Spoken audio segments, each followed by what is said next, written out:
ఇంత పెద్ద ఇష్యూలో అనవసరంగా చక్కగా అమరావతి పాజిటివ్ స్టెప్‌ని జగన్ కోరుకున్న పాయింట్‌ని తెచ్చిపెట్టింది రేణుకా చౌదరి. ఆమెని సమర్థిస్తూ పోస్టులు పెట్టేటటువంటి వాళ్ళ పుణ్యమా అని చివరికి జగన్ అనకుండానే మళ్ళీ అమరావతి అనేటటువంటి పాయింట్ తీసుకొచ్చారు.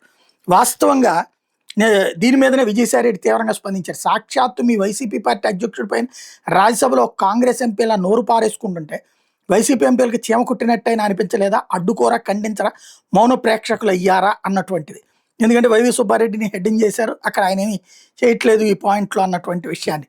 అదే సందర్భంలో చూస్తే పార్లమెంట్ ఉభయ సభల్లో ఆంధ్రప్రదేశ్ రాజధాని బిల్లును ఆమోదించిన కేంద్ర ప్రభుత్వానికి హృదయపూర్వక ధన్యవాదాలు. అదే సమయంలో రాష్ట్రంలో అధికారంలో ఉన్న తెలుగుదేశం పార్టీకి నాదో సూచన, మీరు కట్టేది అమరావతి తప్ప కమరావతి కాదు అని గుర్తుపెట్టుకోండి అన్నటువంటి పాయింట్ని ఇక్కడ మెన్షన్ చేసుకొచ్చారు. ఇందులో ప్రధానంగా వచ్చినటువంటి ఇష్యూ ఏంటి అంటే ఈ అంకెల్ని లెక్క చూపెడుతున్నారు. ఇప్పుడు అక్కడ నిజంగా అయితే అసలు ఎంతమంది ఉన్నారు?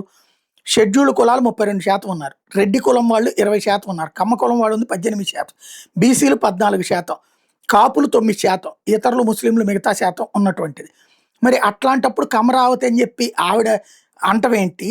దాన్ని ఇప్పుడు ఇక్కడ ఎందుకు తీసుకొచ్చుకుంటున్నారు అన్నటువంటిది పెద్ద చర్చ. దాన్ని సమర్థించడం ద్వారా అనవసరంగా పరువు తీసుకునే ప్రయత్నం చేస్తున్నారు, ఆలోచించుకోవాల్సింది.